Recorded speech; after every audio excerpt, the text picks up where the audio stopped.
commission d'enquête en nous concentrant toujours sur les collectivités territoriales et leur rapport à la commande publique. Après la diversité des expériences, mais aussi les constats partagés dont nous vous fait part hier les représentants du bloc communal, représentants de l'Association des maires de France, de France Urbaine et de l'Association des maires ruraux, nous allons entendre aujourd'hui le point de vue des régions. Celles-ci, au regard des moyens dont elles disposent, en particulier des services d'achat très étoffés. Je peux en témoigner parce que je suis moi-même élu régional et j'ai été en charge de cette thématique. Les régions peuvent donc impulser des dynamiques à l'échelle de leur territoire et au-delà même. Il sera donc intéressant de voir si les préoccupations ou difficultés rejoignent celles qui ont pu être exprimées par les représentants du bloc communal. Nous avons donc le plaisir d'accueillir aujourd'hui M. Éric Schall, conseiller régional d'Île-de-France et qui représente l'association Régions de France. Je vous informe que cette audition sera diffusée en direct sur le site du Sénat et fera l'objet d'un compte-rendu publié. Je rappelle également que tout témoignage devant notre commission d'enquête sera passible des peines prévues aux articles 434-13, 434-14 et 434-15 du Code pénal, soit 75 000 € d'amende et jusqu'à 5 ans d'emprisonnement, voire 7 ans en fonction des circonstances. Je vous invite donc à prêter serment de dire toute la vérité et rien que la vérité. Veuillez lever la main droite et dire « je le jure ». Je le jure. Merci. Nous partageons avec Monsieur le rapporteur la volonté d'aller au-delà des idées reçues et des poncifs sur la commande publique. Nous comptons pour cela prendre appui sur l'expérience des élus pour formuler des recommandations de simplification ou d'évolution de la réglementation sur des points précis.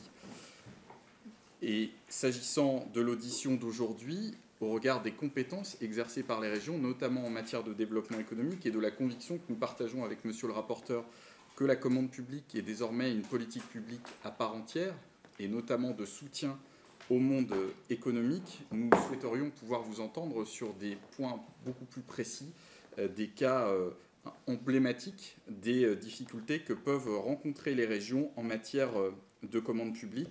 Ces difficultés qui peuvent être d'ordre juridique, économique ou administratif et concerner aussi bien la passation que l'exécution des marchés.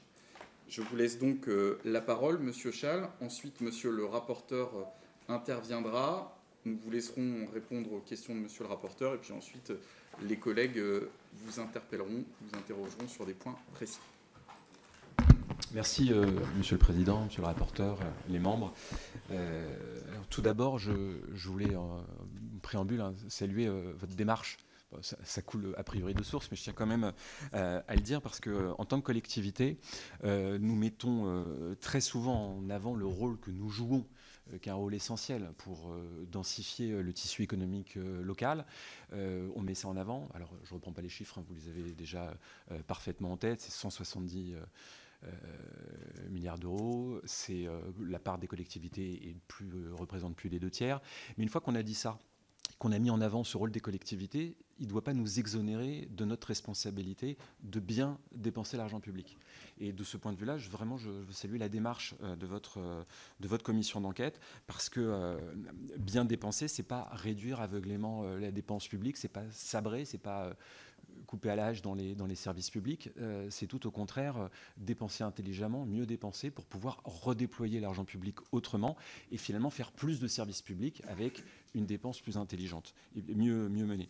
Donc voilà ce que je voulais vous dire en préambule.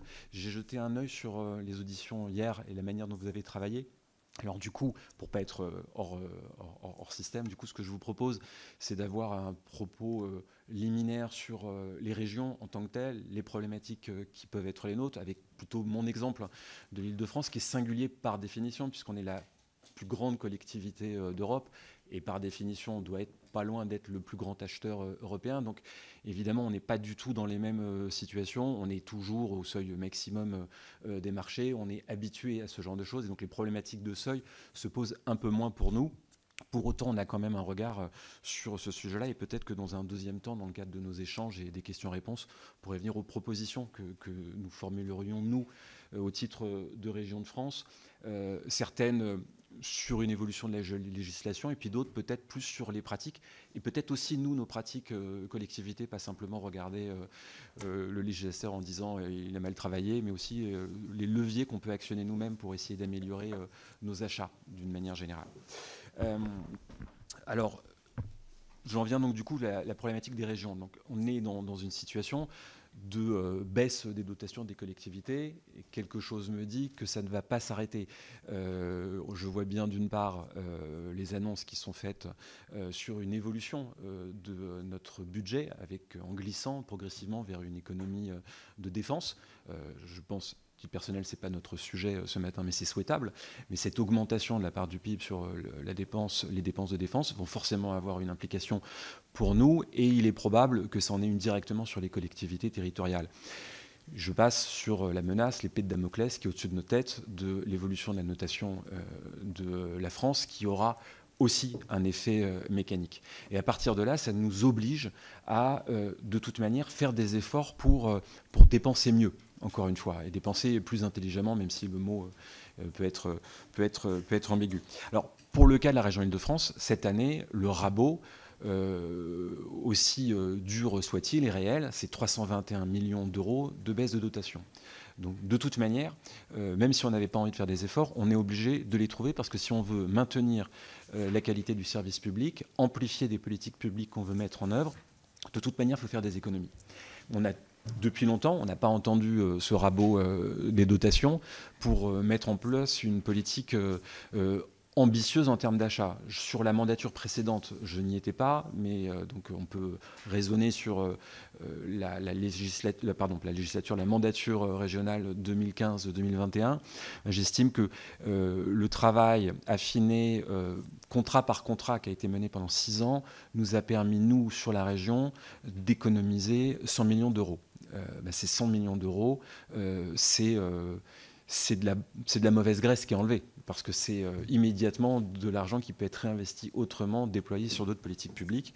Et donc c'est la démonstration que cet effort, quand il est fait et mené rigoureusement, il est possible et il est souhaitable. Pour vous parler de la région Île-de-France, mais plutôt en grands ensembles, vous parlez de votre propre expérience en Occitanie, monsieur le Président. Nous, les achats, ça représente 1 milliard d'euros par an. Donc évidemment, on n'est pas dans la situation d'une petite collectivité.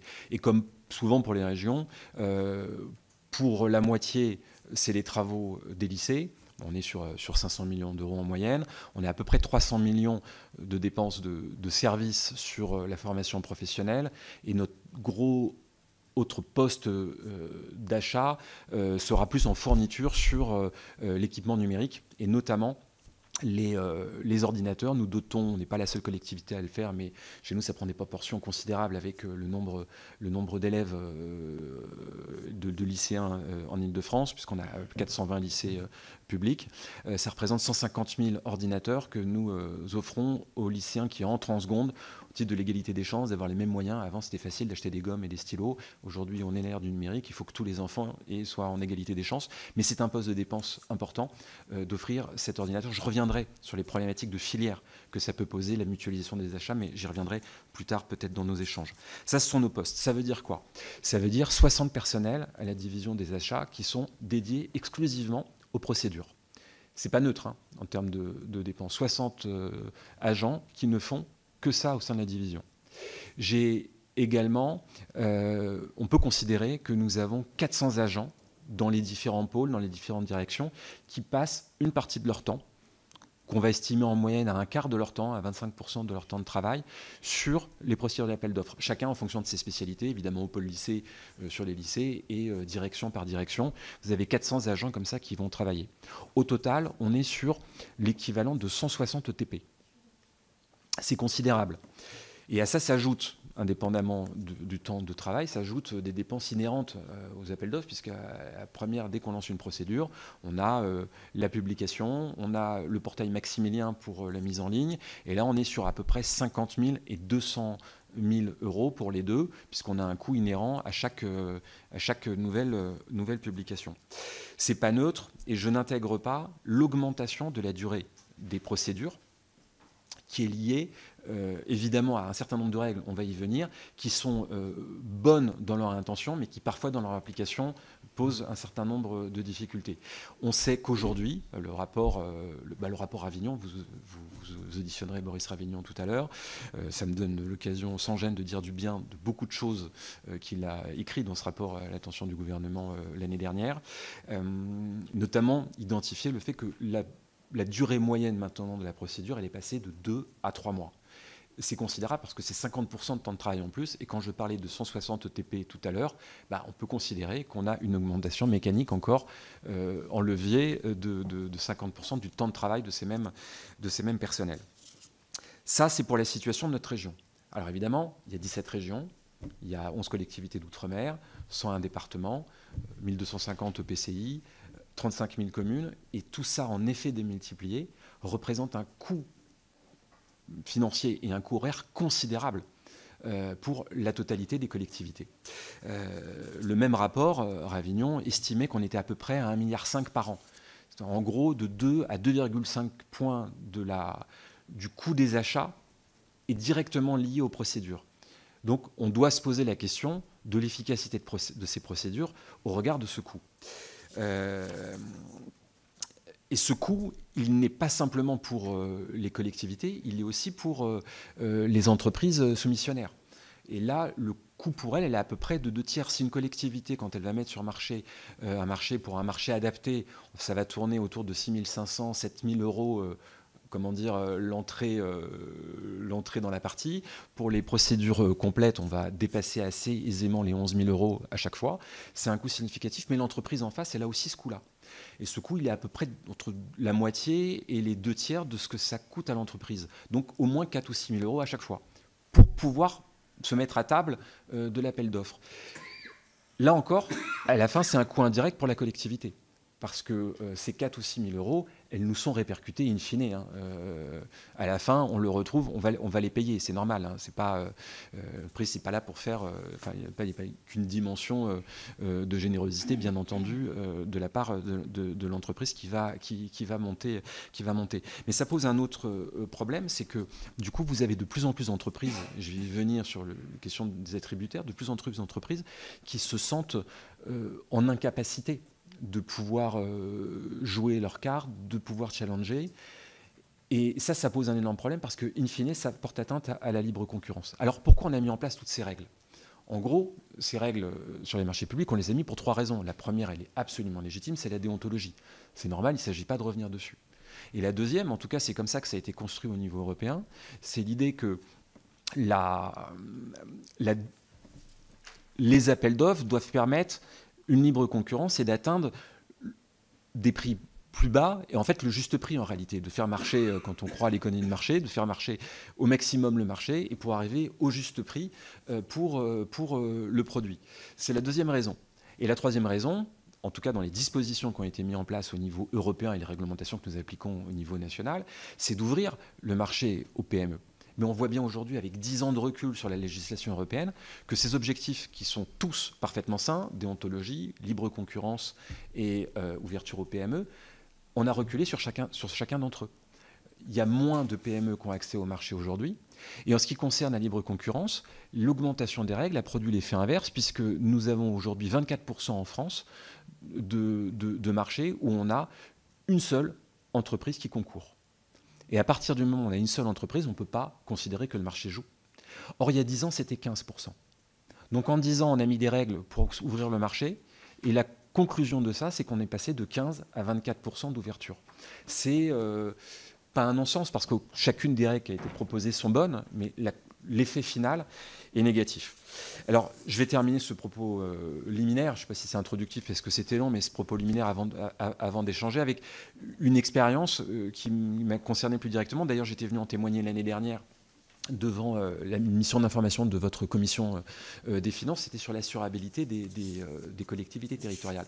On est en fait très exactement dans cette situation-là, où nous avons une entreprise, une société d'assurance qui s'est retrouvée dans une situation quasi monopolistique parce qu'elle a pratiqué une politique que je qualifierais d'agressive, en tout cas d'entreprenant, de déterminé sur les marchés. Cette situation a fait que de plus en plus de sociétés d'assurance ont considéré qu'elles n'avaient aucune chance. De toute façon, à la fin, elles ne gagnaient jamais. Il y avait un billet d'entrée dont je parlais à chaque fois de mise en œuvre de ces appels d'offres pour finalement toujours les perdre. Et petit à petit, les autres sociétés d'assurance se sont désengagées. On s'est retrouvé avec une société qui avait cette situation de monopole.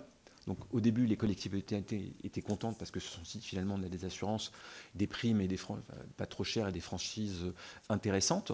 Sauf que entre-temps, on a eu la multiplication des catastrophes naturelles, on a eu les émeutes urbaines d'il y a 18 mois, on a un marché mondial qui a mis en partie sur les marchés financiers cette société d'assurance un peu plus en difficulté.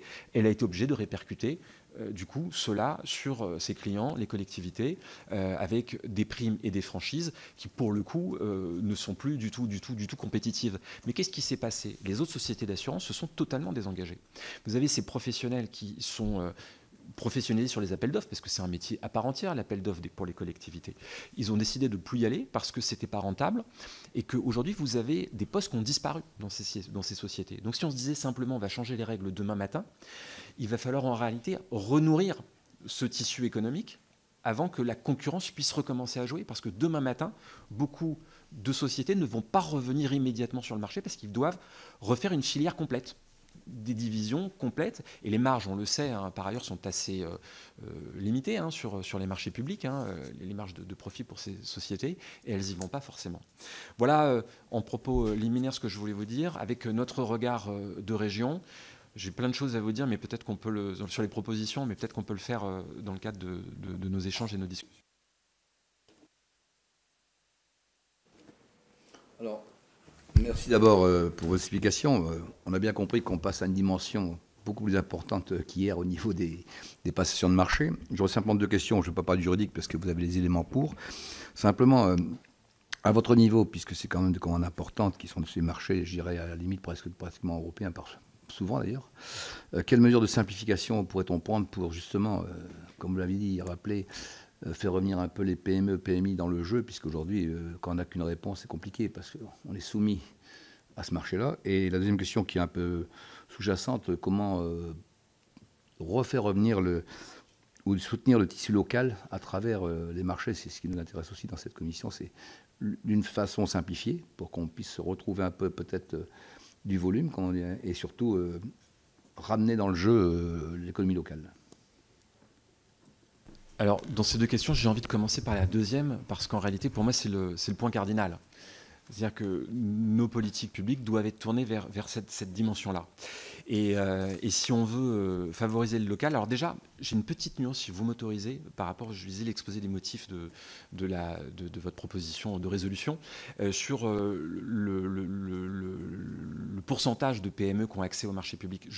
Alors, en tout cas, pour la région Île-de-France, c'est bien au-delà. Vous parlez de mémoire de 28% d'accès des PME à la commande publique, alors qu'elle représente près de la moitié du tissu économique, du PIB, et qu'il y aurait un décalage.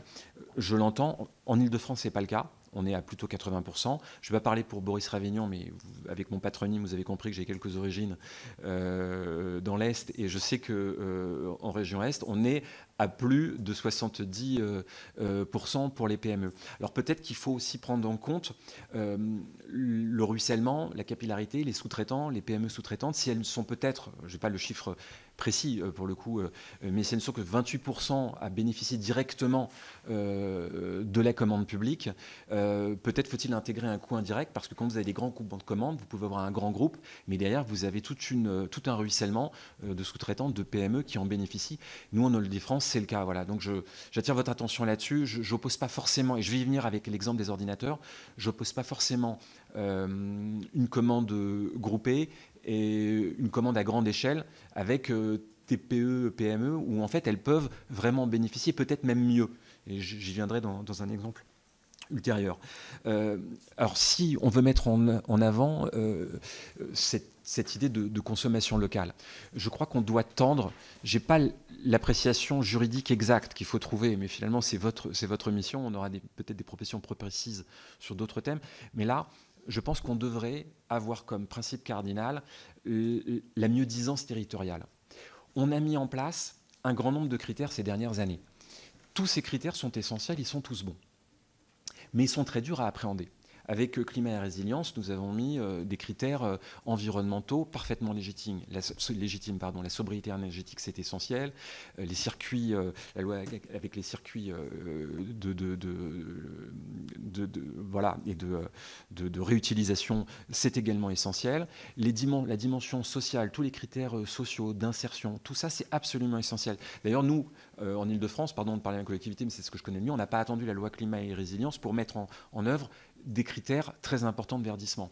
En matière de chantier d'insertion et d'insertion, on est à 200 000 heures sur la commande publique par an d'insertion. Ça correspond, on a cette clause d'insertion dans 25% des marchés avant même que les critères aient été inscrits dans la loi. Donc tout ça, c'est très important. Mais quand on additionne la totalité de ces critères, on a deux écueils. Le premier, c'est que pour les acheteurs, c'est extrêmement compliqué dans l'analyse, de les appréhender à leur juste valeur. Ça prend énormément de temps et surtout il y a un risque, vous pouvez avoir en face des entreprises, pardon pour le terme, je ne l'aime pas, mais qui peuvent greenwasher. On peut choisir quelques items qui sont très très faciles à mettre en œuvre pour essayer de donner l'impression que le produit est vraiment extrêmement vertueux et un acheteur pas absolument professionnalisé sur ce type de thème peut se laisser avoir, entre guillemets. Et donc, on a plein de critères cumulatifs qui mettent énormément de temps à analyser. Ils sont tous bons, mais le produit final prend du temps sans qu'on ait la certitude absolue qu'il soit mis en œuvre. Si je vous dis ça, j'insiste là-dessus, c'est parce que si on en mettait un au-dessus de tous les autres, la commande locale, la mieux-disance territoriale, on intégrerait quasiment chacun de ces paramètres. Parce que quand vous commandez, quand vous faites du local, vous faites de la sobriété carbone. Parce qu'il y a moins de... on est sur des circuits courts, il y a moins de déplacements, il y a moins de transport de marchandises, et ça a une efficacité. Lorsque vous faites du local, évidemment, le critère économique, il va rentrer en ligne de compte, puisque vous allez améliorer la vitalité du tissu économique de votre territoire. Mais ça a aussi une vertu sociale, parce que quand vous faites du local, du coup, vous avez plus d'emplois, donc moins de chômage, donc moins de prestations sociales pour les collectivités, notamment pour les départements, et ces économies, à la fin, ça fait plus de qualité de la commande et plus de dépenses possibles et de dépenses saines. Et tout ça mis bout à bout fait qu'on se rend compte que tous les critères qu'on a mis en œuvre prennent un temps excessif à analyser, mais si on les a regardés préalablement sous l'angle de la commande locale, de la mieux-disance territoriale, on pourrait les intégrer dedans et ce serait beaucoup plus facile finalement et beaucoup plus concret pour l'analyser. Alors j'ai conscience que quand je vous dis ça, la rédaction juridique, pour le définir parfaitement, n'est pas idéale. Mais essayons de tendre vers ça, parce qu'avec ce critère-là de mieux-disance territoriale, on peut passer au crible quasiment tous les autres critères qu'on rajoute au fur et à mesure des projets de loi. Et en général, on les prend et on les passe parce que personne ne veut moins de verdissement de notre économie, personne ne veut moins d'insertion sociale et personne ne veut moins de consommation locale. Voilà ce que je voulais vous dire pour la mieux-disance.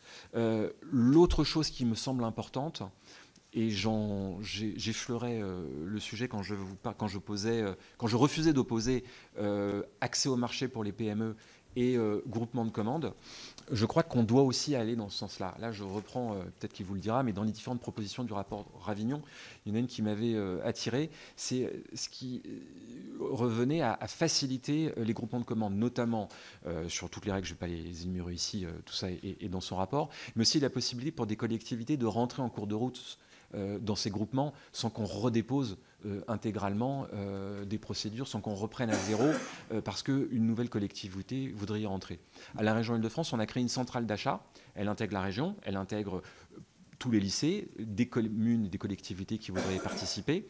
Et ces commandes groupées, elles ont un effet levier extrêmement important. Je vais vous donner un exemple très concret de ce que ça pourrait changer si on arrivait vraiment à aller dans cette logique de groupement. Je reviens, comme je vous le disais tout à l'heure, sur notre marché des ordinateurs. Aujourd'hui, les composants, ils sont fabriqués en Asie du Sud-Est. L'assemblage des ordinateurs, c'est également en Asie du Sud-Est. Absolument aucune chance de faire ça en Europe ou en France aujourd'hui. Quand on fait notre appel d'offres pour trouver une société une société idéalement européenne et française, ce qui est le cas à l'arrivée, pour faire ce marché de 150 000 ordinateurs par an, donc c'est presque 500 000 sur notre marché qui est sur 3 ans, et que je vois que d'autres collectivités s'organisent à peu près de la même manière. Moi, j'arrive à un chiffre où on peut considérer qu'on peut être sur 3 millions d'ordinateurs en 3 ans, si on groupe la commande. Mais si on est sur 3 millions d'ordinateurs en 3 ans, à ce moment-là, on peut organiser une filière française, européenne, pardon, on peut organiser une filière française, on peut réindustrialiser. Aujourd'hui, notre prestataire, il nous dit, écoutez, moi je veux bien tout vous promettre, mais n'est pas possible, même avec 150 000 ordinateurs par an, moi je ne peux pas faire l'assemblage et la distribution directement au niveau national. Si vous groupez les commandes et que vous arrivez à organiser une filière totale, à ce moment-là, vous pourrez avoir un vrai levier pour développer tout un tissu de PME qui pourront y travailler directement. Et c'est pour ça que je vous disais tout à l'heure, je ne veux vraiment pas opposer groupement de commandes, commandes de masse et tissu de PME, parce que par ruissellement, ça peut en avoir un impact très favorable. Aujourd'hui, malheureusement, ces ordinateurs ne sont pas assemblés en France et ce n'est pas même notre commande de 150 000 ordinateurs qui permettra d'y arriver. Toujours dans cette logique, ce n'est pas exactement la même chose, et je descends au niveau des marchés, parce que je vais parler des seuils, on reviendra peut-être sur les seuils, mais sur cette logique d'organisation de filière, je reviens à une proposition qui a été faite par une de nos régions, je n'ai plus le nom de la région en tête, mais c'est notamment pour la question des denrées alimentaires. On est tous d'accord pour faire des circuits bio, on est tous d'accord pour faire de la consommation locale, on est tous d'accord pour promouvoir les produits de notre terroir. Nous, encore une fois, région Île-de-France, on le fait pour nos 420 lycées. Mais le plus compliqué, c'est évidemment d'organiser la production agricole, agriculture, élevage, mais en réalité, c'est aussi un problème logistique et de distribution. Et si on veut organiser ça, il faudrait qu'on puisse discuter plus facilement de gré à gré. Et pour ça, peut-être qu'il faudrait, au moins pour les denrées alimentaires, envisager de rehausser le seuil des marchés de gré à gré, qui est à 40 000, à partir de 40 000, on passe en procédure adaptée. On se demande si on ne pourrait pas envisager un rehaussement au moins à 100 000 euros pour tester l'organisation des filières de production et de logistique et de distribution. C'est probablement quelque chose qu'on peut mettre en œuvre. Alors nous, on a réussi à le faire en Île-de-France, mais encore une fois, on a des leviers plus importants, donc je ne plaide pas forcément pour notre collectivité, mais je pense que pour d'autres régions, enfin, en tout cas en l'occurrence, c'est la demande. C'est la région Grand Est. Voilà, décidément, je ne veux pas plaider, je l'ignorais, je ne voulais pas plaider pour mes cousins, mais c'est bien, c'est une mesure qui va dans ce sens-là. Une autre chose sur laquelle, mais là à l'inverse, je voulais mettre une pierre dans notre propre jardin. C'est facile de dire il y a plein de choses qui ne vont pas, la loi est mal faite, et la plupart du temps c'est de la faute de l'Union européenne, c'est pas ce que je pense. Et d'ailleurs, en général, on est plutôt, en matière de marché public, dans une surtransposition. On n'a pas entendu l'Europe pour inventer des règles qui sont toutes bonnes, mais qui néanmoins sont nombreuses. Il y a une chose, en revanche, où tout existe, à mon avis, dans le code de la commande publique, et que nous, collectivités, n'utilisons pas assez, c'est la procédure avec négociation. En fait, il y a tout. Tous les dispositifs, les clauses dans lesquelles on peut basculer sur l'utilisation de cette procédure, tout existe. Et on ne le fait pas. On ne le fait pas pour un grand nombre de raisons. On ne le fait pas d'abord parce que ça prend beaucoup plus de temps.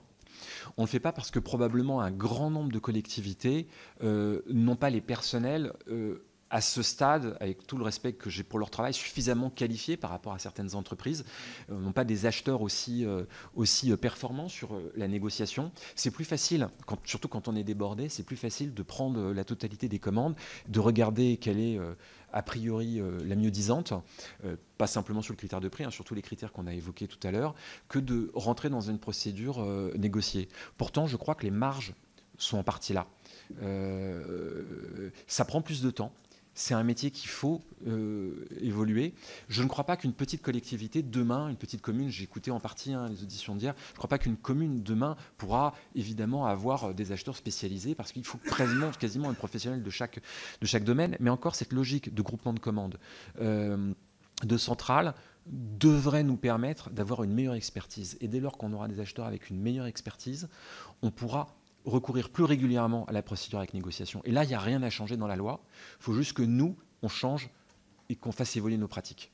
Et il n'y a aujourd'hui que les plus grosses collectivités qui peuvent le faire. Et je vais arrêter de faire le satisfecit pour la région Grand Est, mais je sais qu'eux l'utilisent un peu plus. Ils l'ont notamment fait pour le transport, pour les bus, le transport de voyageurs. Voilà. Et ils étaient obligés de le faire parce qu'il y avait une pénurie de personnel. Ils sont engagés. Il n'y avait aucune autre possibilité que de réfléchir dans une évolution des demandes. Ils ne pouvaient pas faire autrement qu'utiliser cette procédure, mais finalement c'était efficace.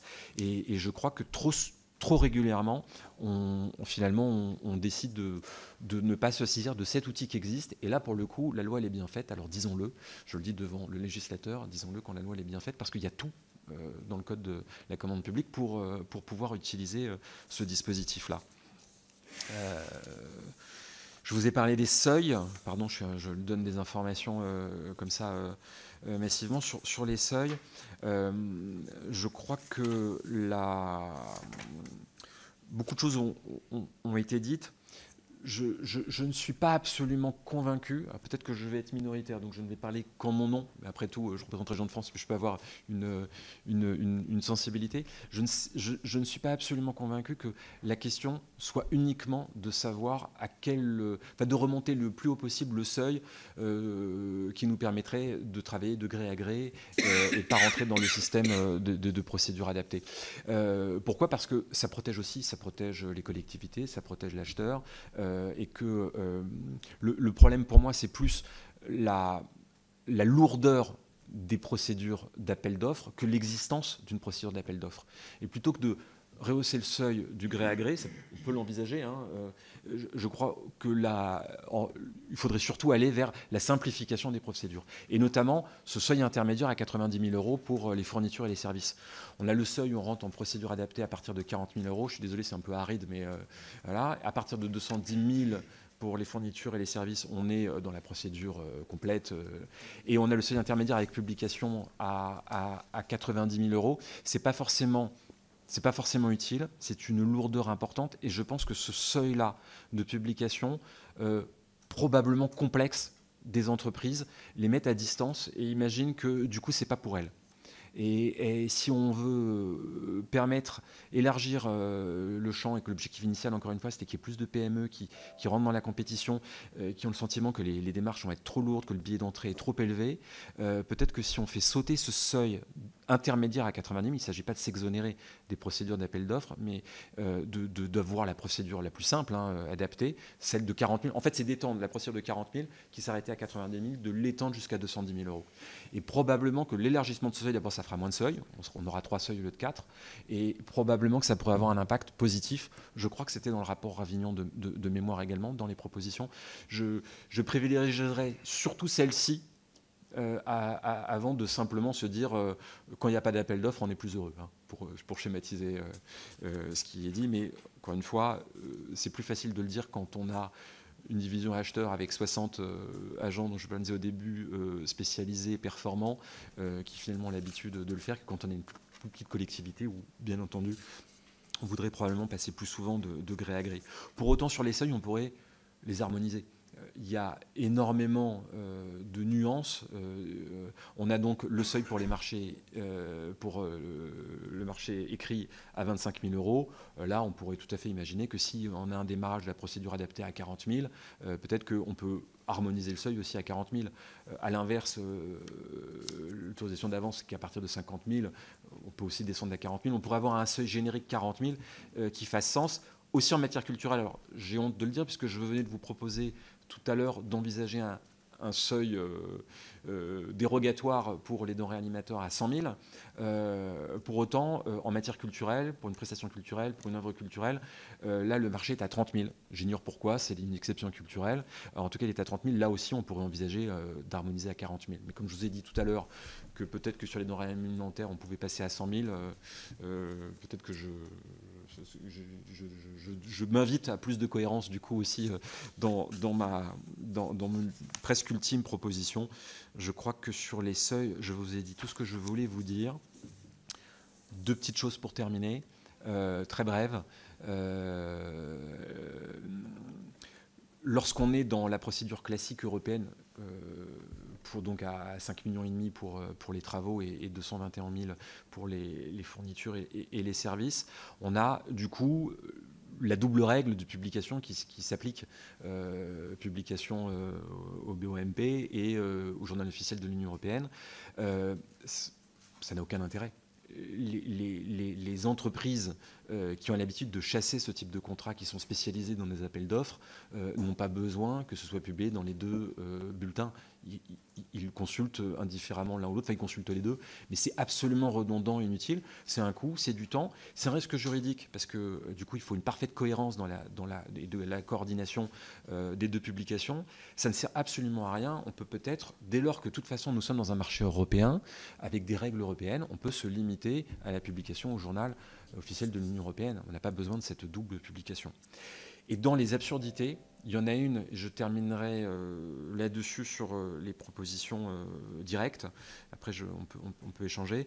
Il y a un truc qui, pour moi, absolument kafkaïen, c'est qu'on va demander aux collectivités et à toutes les collectivités simultanément en France de se transformer en enquêteurs, en policiers.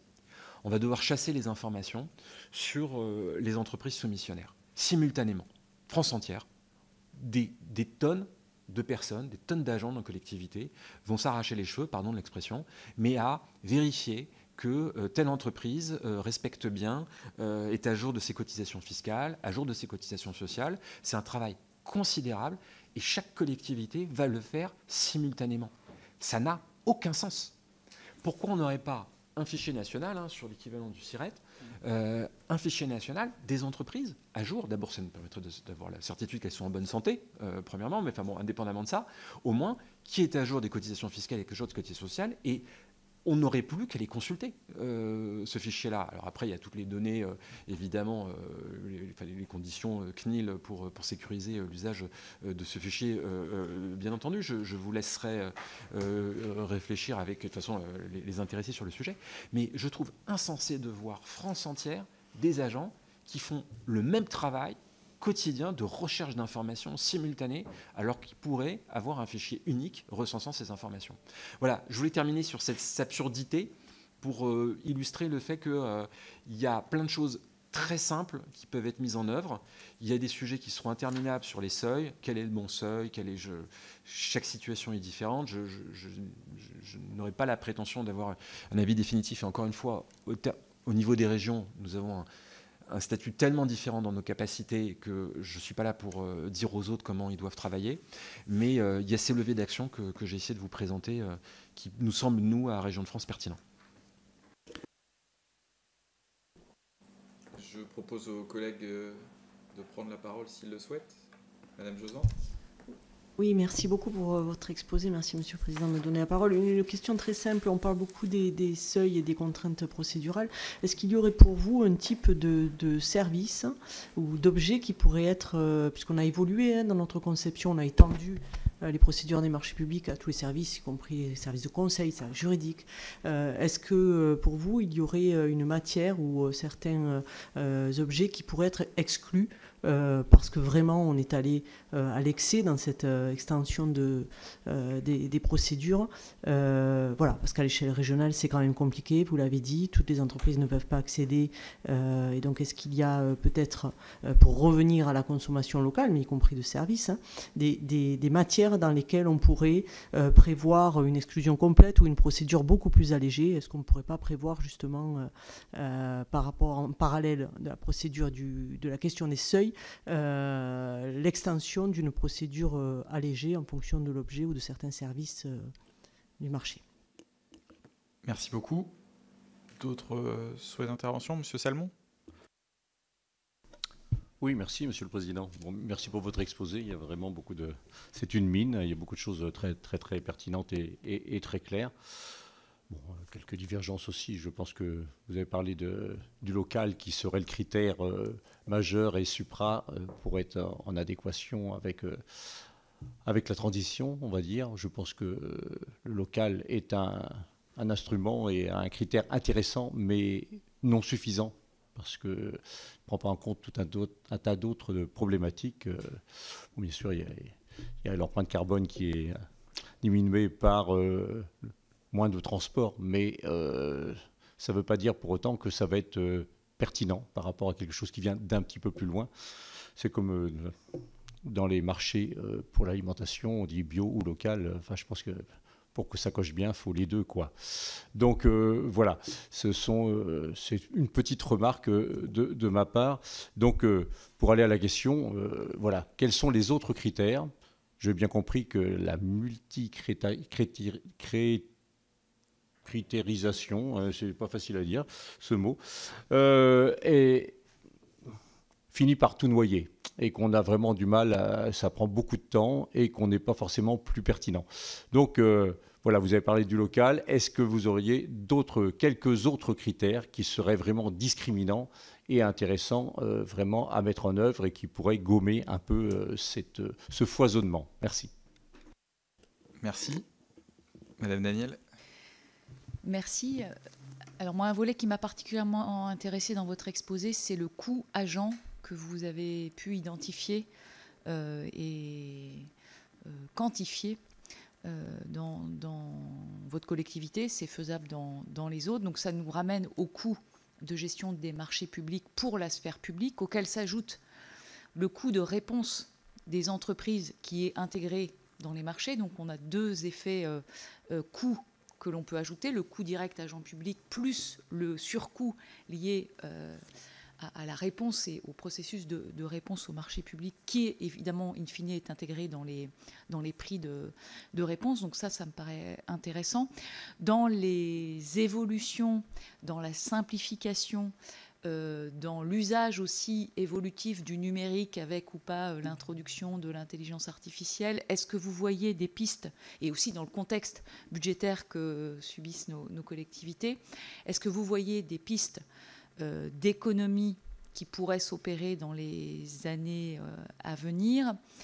Et dans ce coût agent, est-ce que vous arrivez à identifier ce qui relève du traitement, de ce qui relève d'une forme de couverture du risque, et notamment du volet juridique qui est particulièrement développé pour se couvrir de risques et de contentieux? Merci beaucoup. Je vais peut-être faire dans ce sens-là, du coup je reprends comme vous voulez. Comme c'est plus frais, j'ai noté les précédentes. Si vous pouvez appuyer. Pardon, excusez-moi. Sur les leviers pour simplifier dans nos procédures internes, et il y en a. Alors nous, ça fonctionne déjà comme ça, mais il faut avancer encore plus dans la dématérialisation. Le tout des maths, c'est essentiel. On voit parfois des situations ubuesques où, à un moment donné de la chaîne, on rematérialise. Ça n'a pas de sens. C'est-à-dire qu'effectivement, on pourrait essayer de faire en sorte que toutes les collectivités passent à la signature électronique définitivement. C'est pas possible de se retrouver dans une situation d'être en partie dématérialisé, de rematérialiser, et puis refinir en dématérialisé. Donc là, il y a sans doute des marges. Alors là, encore une fois, je ne suis pas le mieux placé pour vous le dire, parce que chez nous, ça fonctionne plutôt bien. On a vraiment des logiciels qui ont été globalement pensés, et je ne peux pas... et par ailleurs, je suis élu de Paris, donc je ne peux pas me dire je suis et région et une petite commune avec un autre regard. On n'a pas ce type de difficulté, donc je ne peux pas vraiment vous dire, nous, quelles seraient les marges de manœuvre pour aller encore plus loin de ce point de vue-là, à part l'ergonomie des logiciels, et on tend toujours à simplifier les logiciels et leur ergonomie. Mais après, vous savez, à chaque fois qu'on rajoute un critère, mais quand je dis ça, je n'anticipe pas sur la réponse à votre question. À chaque fois qu'on rajoute un critère, on complexifie. Donc, ce qui prend du temps, c'est l'analyse ou la modification de ce qu'on va faire en fonction des critères qu'on ajoute. Je vais vous donner un truc tout bête. C'est un exemple. Là, pour le coup, on n'est pas dans un marché public. Mais à la région Île-de-France, j'ai créé l'Agence régionale du travail d'intérêt général. Le but du jeu, c'est d'augmenter le nombre de postes disponibles parce que, pour nous, le TIG, c'est une peine adapté pour des primo-délinquants, et entre le sentiment d'impunité d'un côté et de l'autre côté la prison dès la première infraction, le TIG est une bonne peine pour peu qu'il soit exécuté rapidement et qu'il y ait des postes disponibles près de là où habitent les condamnés potentiels. Donc on a développé ça. Pour inciter les collectivités à le faire, je suis à la direction de sécurité, on a décidé que lorsqu'une collectivité recevait une subvention de la région pour la sécurité, pour sa police municipale, pour la vidéoprotection, pour ce genre de choses, on leur mettait une clause, on leur demandait de prendre un tigiste, de créer le poste de tige, ou à tout le moins de former un tuteur. Parce qu'une fois que vous avez un tuteur dans votre collectivité, un agent qui est formé, du coup il devient l'ambassadeur de la mesure et il va lui-même après faire en sorte qu'un tigiste puisse venir. Rien que cette petite mesure-là, c'est un travail titanesque pour les services pour modifier les conventions. Ils s'arrachaient les cheveux. Alors moi au début j'ai dit mais c'est pas possible, j'ai râlé en disant mais attendez, ça fait 3 mois qu'on a voté cette disposition et là je viens de découvrir que dans les conventions qu'on fait avec les collectivités à qui on donne de l'argent pour la sécurité, il n'y a pas encore cette clause-là. Elle dit mais tu comprends, c'est hyper compliqué parce qu'on est obligé de changer toutes les conventions parce que tout est en partie dématérialisé, mais il faut changer les clauses, changer les entrées dans le logiciel. Et donc c'est complexe. Alors c'est pas un exemple que je vous ai mis sur la commande publique, mais c'est exactement la même chose. C'est-à-dire qu'à chaque fois qu'on a un critère qui va entrer en ligne de compte, on va avoir la modification de l'outil et ça va prendre énormément de temps. Et j'y ajoute le temps d'analyse. D'après, mais ça c'était pour votre question, je restais sur la vôtre. Quel est le temps juridique à se prémunir? Je ne veux pas vous dire de bêtises, mais je pense qu'il n'est pas si important que ça. Parce que c'est plutôt un temps préalable de respect des procédures extrêmement rigoureux. Les process sont très rigoureux, et donc c'est long parce que c'est carré, en gros. Et donc le temps a posteriori de est-ce qu'on a bien fait, est-ce que c'est propre, est-ce que le temps juridique, finalement, je l'intègre dans le temps de procédure parce qu'il est prémâché, hein, pardon pour l'expression, elle est triviale, mais c'est pas je peux pas déconnecter le temps pur de la procédure et le temps juridique parce qu'il est complètement intégré dans le process. Pour votre question votre remarque, je vous remercie d'avoir indiqué parce que ça me donne l'occasion de me rendre compte que du coup je me suis mal exprimé quand je parlais d'un critère principal de mieux-disance territoriale.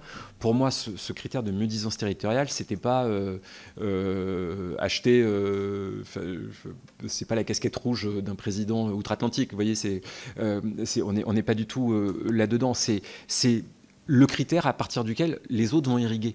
Et donc ça ne signifie pas que ça se substitue à la question des circuits courts, de la sobriété énergétique, de la qualité des composants, des matériaux qu'on va utiliser, de toute autre chose. En fait, j'ai intégré dans le local la dimension écologique, la loi Egalim, climat et résilience, tous ces dispositifs-là. Mais je voulais proposer qu'on les passe à ce crible principal, enfin le faire passer au tamis local. Plutôt que d'avoir un certain nombre de critères, on prend le critère de la cohérence territoriale, de la mieux-disance territoriale, et là-dedans, un certain nombre de critères viennent s'agglomérer.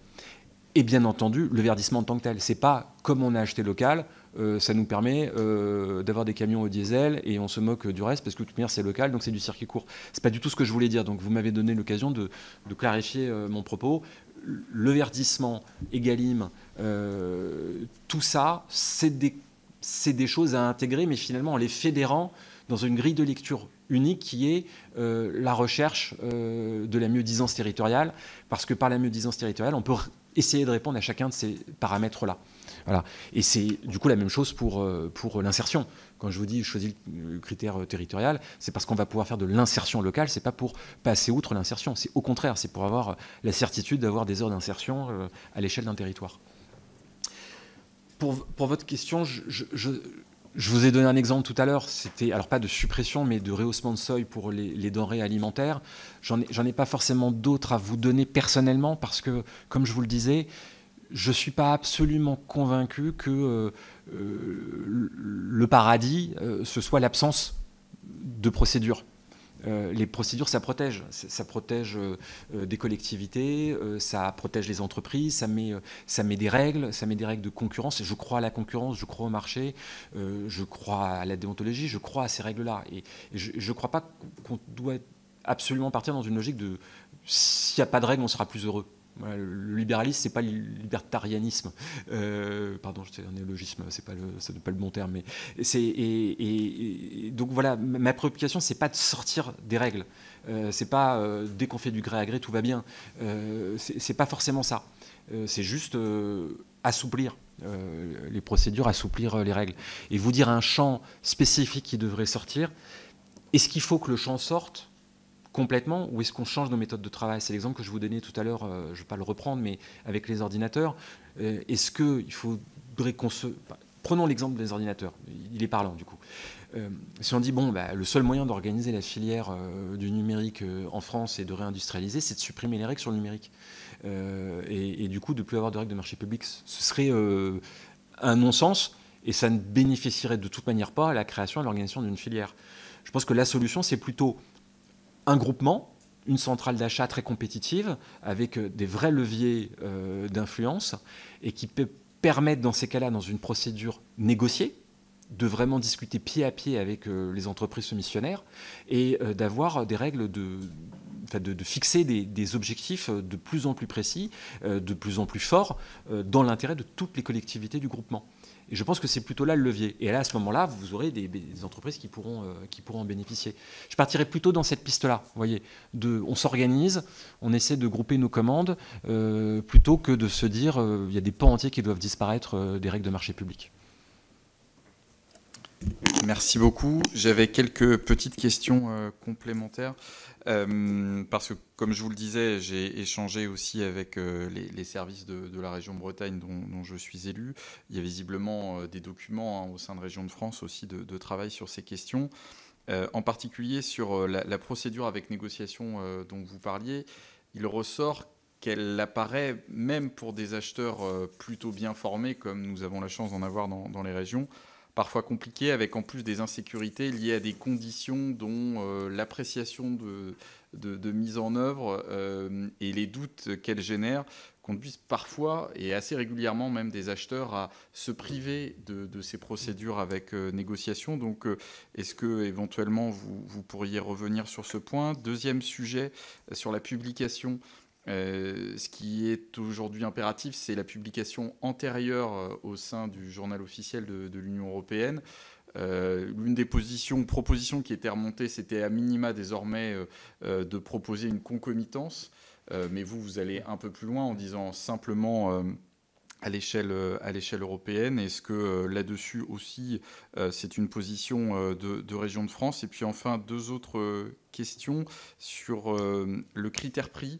Parce que vous avez évoqué les centrales d'achat. Il se trouve que nous avons eu des échanges d'ailleurs entre Région Bretagne et Région Île-de-France il y a quelques années. Nous en avons nous-mêmes créé une en Bretagne, pour l'instant dans un premier temps, sur l'achat de denrées alimentaires. Et nous avons pu rassurer, en l'occurrence les agriculteurs, qui craignaient que cette massification conduise à évidemment des prix qui ne correspondraient pas au coût de production. Est-ce qu'aujourd'hui, avec le recul qui est le vôtre en région Île-de-France, vous pouvez apprécier cette part du critère prix, d'une part dans les marchés que vous passez, que vous exécutez, et d'autre part dans le fait de bien garantir aux TPE-PME la juste rémunération auquel elles peuvent prétendre? Et puis, dernier sujet que vous n'avez pas évoqué, mais qui est, à mon avis et à notre avis avec monsieur le rapporteur fondamental, c'est le pilotage par la donnée. Aujourd'hui, est-ce qu'au sein de Région de France, alors encore une fois, je ne vais pas reprendre l'exemple breton, mais on a un observatoire des données de l'achat public, d'autres régions travaillent sur d'autres outils. Est-ce qu'aujourd'hui, avec la taille critique qui est la vôtre, c'est beaucoup plus facile que pour des petites communes, vous avancez d'un même pas? Est-ce qu'il y a des consolidations qui peuvent aujourd'hui remonter, s'agissant en particulier de la mise en œuvre des critères liés aux clauses sociales ou environnementales, et puis le développement auquel on assiste, qui offre des opportunités en la matière liées à l'intelligence artificielle, justement pour peut-être simplifier le travail des agents aussi, alléger le coût agent dont parlait Madame Daniel tout à l'heure. Je vous remercie. Je finis. Oui, j'avais laissé le micro allumé. Je vais commencer de nouveau par la dernière question. C'est celle où je pourrais probablement le moins répondre parce que justement, c'est vraiment les services qui travaillent dessus aujourd'hui. Je n'ai pas le nez dedans. Et par contre, effectivement, le recours à l'intelligence artificielle est en train de modifier profondément la donne. Ils sont en train d'y travailler intensément. Je ne peux pas vous dire, moi, je n'ai pas les éléments pour pouvoir vous dire quelque chose de précis sur le sujet. Voilà, on vous répondra. Pour votre deuxième question sur est-ce que c'est une position commune de Région de France, vu les délais, vous nous avez envoyé le questionnaire la semaine dernière, en fin de semaine dernière, encore aujourd'hui, toutes les régions n'ont pas répondu. On n'a pas une réunion collective qui permet d'arrêter sur certains de ces sujets la position officielle, celle que je vous ai donnée se dégager assez majoritairement sur le fait qu'on pouvait supprimer. Elle n'est pas ratifiée par une réunion de Région de France à ce stade. Je peux vous dire qu'elle était dominante voilà, sur ce point. Votre troisième question, c'est totalement dans le désordre, sur votre troisième question, sur le recul pour la protection, pour que les PME soient rémunérées au juste prix. Je le crois vraiment profondément. D'abord, c'est très rare de toute manière. Enfin, le rôle d'une collectivité, c'est pas de dépenser le moins possible et d'asphyxier son tissu économique. Et c'est l'inverse. Alors, j'ai plutôt tendance à considérer, je crois que ça a été évoqué dans votre réunion hier, que certaines communes ont parfois l'impression qu'elles achètent un peu au-delà du prix du marché. Moi, j'ai le sentiment qu'on fait plutôt des efforts pour atteindre le juste prix, plutôt que de descendre en dessous de juste prix. Et vraiment, je n'ai pas du tout ce sentiment. Je conçois l'inquiétude initiale. D'ailleurs, je l'ai formulée dans mon propos, en disant, attention, un groupement de commandes, est-ce que c'est pas contre-intuitif avec l'idée d'ouvrir le marché aux PME ? Je crois vraiment pas. Je crois vraiment pas. On le voit à plein d'égards, notamment sur le marché pour les travaux, les menus travaux dans les lycées. On n'est vraiment pas du tout. On n'est vraiment pas du tout là-dedans. On n'a pas de PME qui nous disent aujourd'hui vous nous mettez le couteau sous la gorge. C'est vraiment pas du tout le cas. Elles sont ravies de pouvoir travailler avec une collectivité, encore une fois, qui engage. Comme je le disais tout à l'heure, c'est 1 milliard d'euros d'achat annuel. Ça a un rôle essentiel dans la vitalité du tissu économique. Ça pose aucun problème. Et on a, comme je vous le disais, plus de 80% de PME bénéficiaires de nos achats. Donc je ne crois vraiment pas qu'il y ait une opposition, contrairement à cette idée souvent. Mais je comprends pourquoi. L'idée, qui dit groupement, dit c'est les plus gros qui vont en profiter. Je ne crois vraiment pas. Vraiment pas.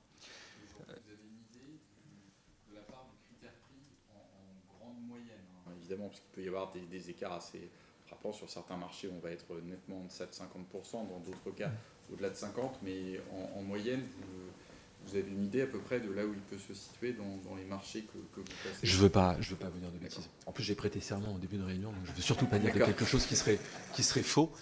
J'ai vu ce qui est arrivé à une ministre, donc je serai extrêmement prudent sur mes réponses chiffrées. Au-delà du trait d'humour,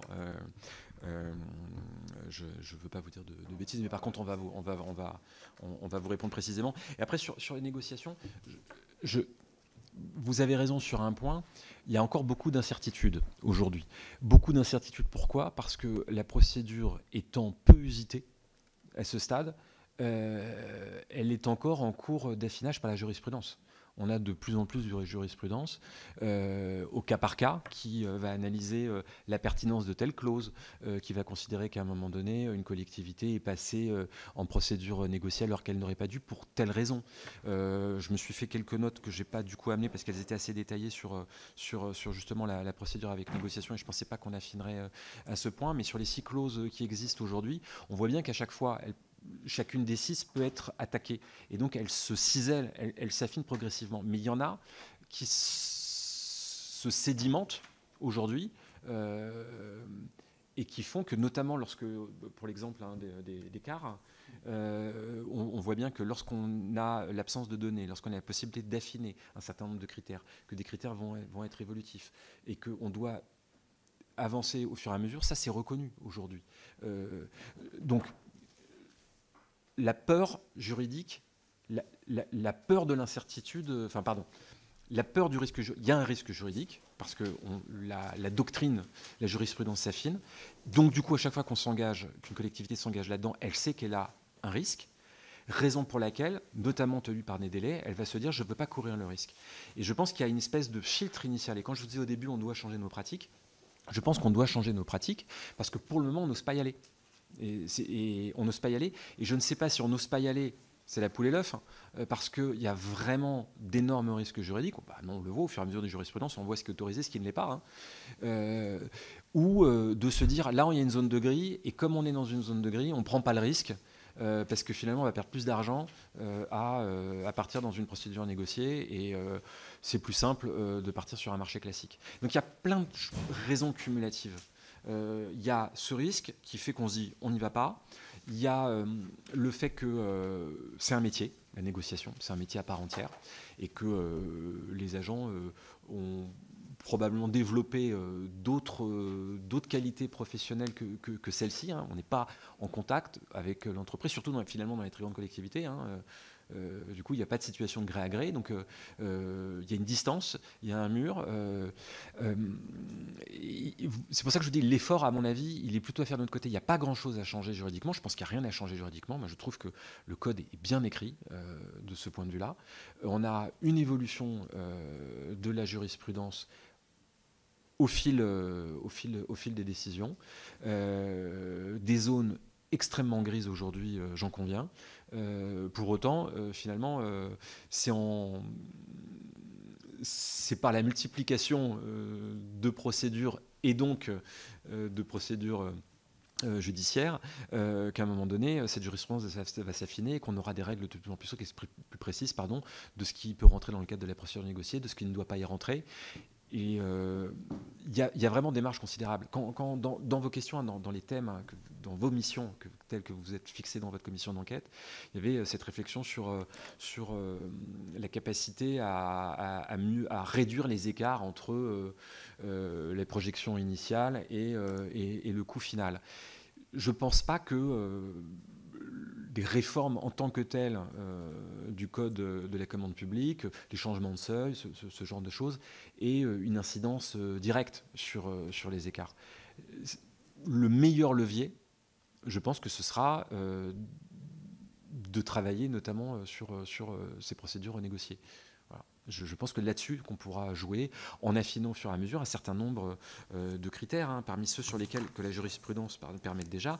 On sait qu'on peut discuter sur le prix, sur la quantité, sur la qualité, sur les délais, sur les garanties de bonne exécution du marché, les pénalités, les résiliations. C'est autant de choses qui sont difficiles à appréhender au début, mais dans le cadre de la procédure avec négociation, sur lesquelles on peut avancer de plus en plus loin et affiner. Et c'est là-dessus. Et comme ça fait déjà partie, pour répondre à votre question sur ce qui est autorisé, parce que les incertitudes de la jurisprudence, ça c'est déjà des pans entiers qui sont légaux, qui sont tamponnés, qui sont validés et sur lesquels on peut travailler. Et je crois que les marges existent là. Voilà. Mais il faut qu'on révolutionne notre manière de travailler. Alors, on est capable de se révolutionner sur l'IA. J'ai mal répondu à votre question parce que je ne maîtrise pas vraiment, je l'avoue, ce point-là. Mais on doit pouvoir apprendre à essayer de développer cette manière de travailler. Voilà. Merci beaucoup, Monsieur Schall. Pour les collègues, c'est bon. Monsieur le rapporteur, Pardon, juste une petite remarque, mais pour nous, je reviens sur les questions d'intelligence artificielle et de champs de développement. Justement, dans les champs d'application de l'intelligence artificielle qui semble être poussés là, il y a la question de la classification multicritère qui peut être une piste avec effectivement les garde-fous à mettre probablement, mais en tous les cas, c'est une piste de travail dans beaucoup de domaines de l'archive, et notamment, ça pourrait être appliqué à la question des marchés. Merci beaucoup. Merci, Monsieur Schall, vraiment. Et puis, nous poursuivons nos échanges, évidemment, dans les semaines qui viennent. Nous avons prévu d'achever nos travaux d'ici la fin du mois de juin. Donc, évidemment, il y a la réponse au questionnaire et les éléments complémentaires que vous pourrez nous apporter. Et puis, si d'ici le mois de juin, il y avait des alertes particulières, des cas un peu emblématiques ou des solutions aussi qui vous sembleraient bienvenues, n'hésitez pas. Nous sommes à votre écoute avec monsieur le rapporteur.